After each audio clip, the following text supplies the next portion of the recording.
Hi everyone, I'm back with my beginners series. I am going to do an autumn tree today. This is part of a watercolour course that has a playlist which will be linked at the end of the video on screen, so you can click through and do lots. So there's 6 different lessons within the playlist and then an overall lesson in actually pulling together a picture yourself.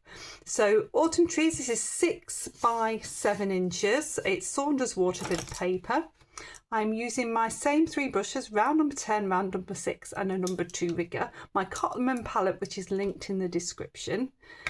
And today I am going to use a little bit of chopped up bank card or loyalty card. I'll show you what I'm going to do with that in a while. So the first thing I'm going to do is wet the paper. I'm using my round number 10. I'm going to get a nice even sheen on here.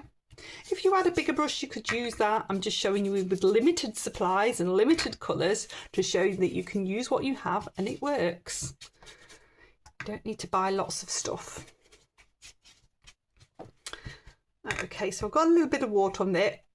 Every time I do trees, I like to have a little bit of sky. So I have got here a little bit of cerulean blue. Cobalt blue would work as well, as would ultramarine blue. Just to keep it nice and light. You don't want too much in here. If anything's too overpowering, then it will overpower the autumn colours. Okay, so then I'm going to come in with some burnt sienna. So this is my round number 10 that I'm using, so I'm nice and quick. And I'm going to come in with a nice circular motion, and I'm filling in a base for this tree. So this is going to be where this tree is. I'm going nice big autumn tree.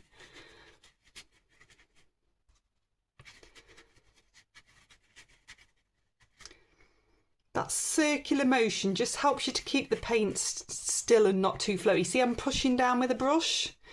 Doesn't want to go too far. Bring that through. So I'm going nice big autumn tree. I'm going to bring in a little bit of alizarin crimson as well. We're going super bright autumn. I love all these colours. It's my favourite time of year really. So I'm going to bring that in, but not everywhere.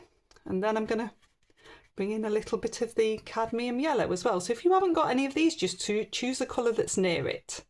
You just want a variety of tone in here. Could even have a little bit of cadmium red if you wanted. And then I'm going to go burnt sienna, and you see I've changed my strokes. I'm going to start to build a base for flatness here. So I'm thinking about the colours that I've already had, and I want to pop those within there. So that is all 3 of those colours that I've dabbed in. Then I'm going to go down to a number 6, and I'm going to pick up a little bit of water, some burnt umber. If you didn't have burnt umber, you could use sepia. If you didn't have sepia, you could use ultramarine and burnt sienna. So there's lots of different options, and what I'm doing now is just creating an area of dark behind.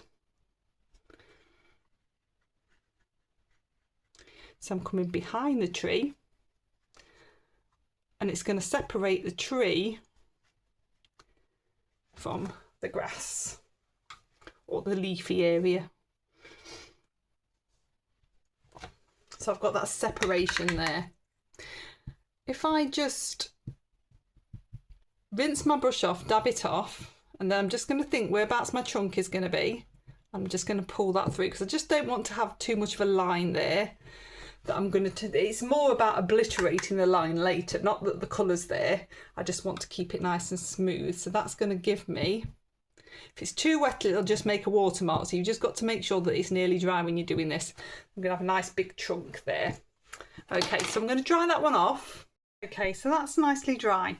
So I have a little bit of natural sponge here. I'm going to dip it in, wring it out really well and dab it off. What I'm looking for is bobbly bits on sponge. If you haven't got natural sponge, I'm going to show you an alternative way to do it in a second. you're just going to dip into the paint, so mainly the burnt sienna, then you're dabbing on. What you'll see is that it's given a nice fine texture. I need a little bit of water on this paint, just so that it's starting to load. You can take it into a well as well. Sponging notoriously takes quite a lot of paint, and you also need to make sure that when you're doing this that you aren't taking too much on. You've got to be nice and gentle, nice and wet but not too wet, and then I'm dabbing, twisting in the air, dabbing, twisting in the air, so I'm getting a nice even coat. If you get too much in one area, it ends up blobby. If you do the same action every time, then you will end up with a pattern. So it's about doing it randomly. As you can see, I'm going to do half of the tree like this, and then the top half I'm going to show you what I would what you can use instead. So I'm going to take a little bit down here as well. The artist sponge that you buy are not good enough. You basically want a natural sponge. You can get them usually on eBay, usually come from Greece, and they've got lots of bobbly bits, and you can chop them up, share them between your arty friends. So I've wrung that out, dabbed it off again, and then I'm going to use a little bit of alizarin crimson as well. So I've got a little bit on the sponge there, and I can just come in. So I'm not taking it everywhere. Dab that through. So I've started to get a nice lot of texture there. So if you haven't got a sponge, you think, oh damn, I was going to do that. Well, this is what you can use. So I've got a rolled up bit of masking tape. Basically it's a brown masking tape, but it's the same thing, and if it's got lots of bobbly bits on, you can apply a bit of paint like this and then dab on the same way. It's a bit more time consuming, but it does work.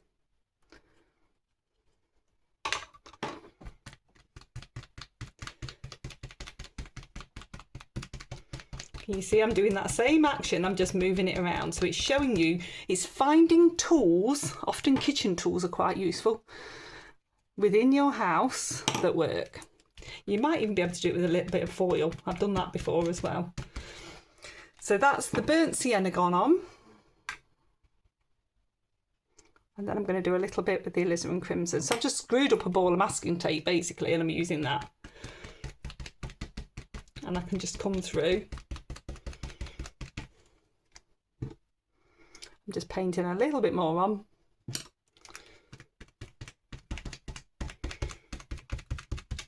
And just dabbing through. So it works.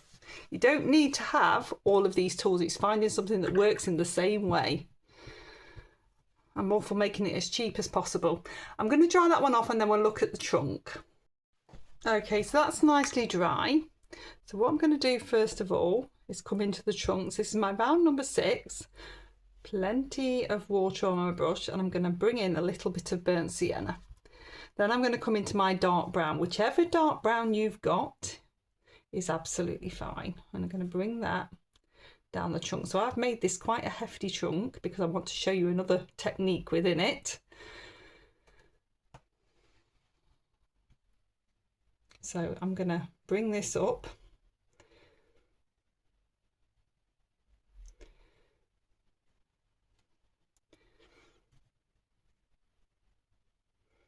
Ready to flow these out. So I've got a jaggedy bottom. It's always good to have a jaggedy bottom on a tree, unless it's in a snow scene, then you don't want a jaggedy bottom. I've left some of that burnt sienna showing so that you've got a light and dark there. Then you can use the corner of that bit of loyalty or bank card to indent to get some texture down the trunk. So you can see where it's indenting, you're getting lovely lines. This has to be quite wet for you to do this bit.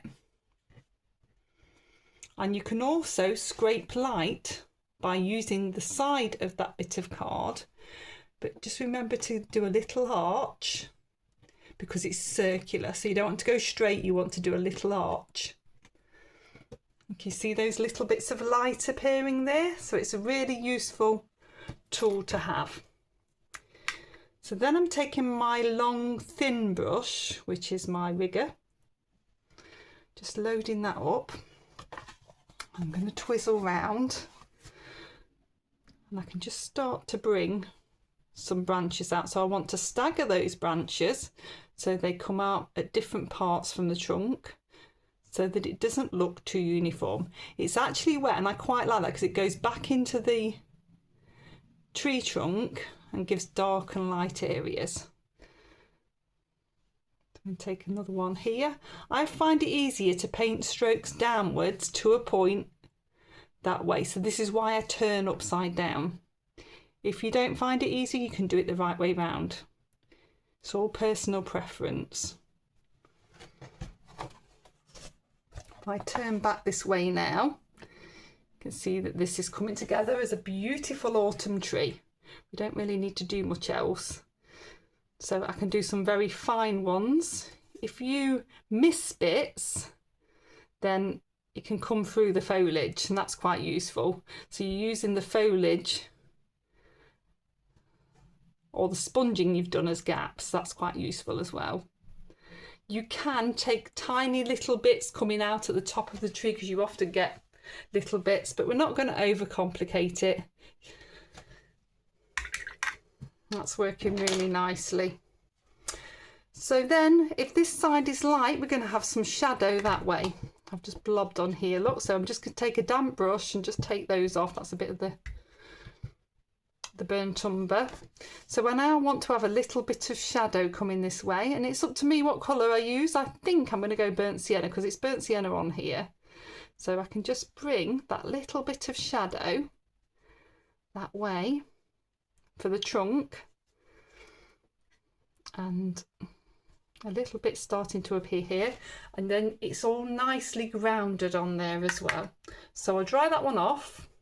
So there we have it, a lovely, simple but really effective autumn tree where I've shown you a couple of new techniques that will be really handy to have. So I'll pop the playlist for the autumn course just here. I'll pop another video link here as well. I've got loads on autumn trees. If you look within my search bar and search trees, there are loads that could come up for autumn trees if you're onto that subject already. Please do like, subscribe and share, and I shall see you next time. Bye.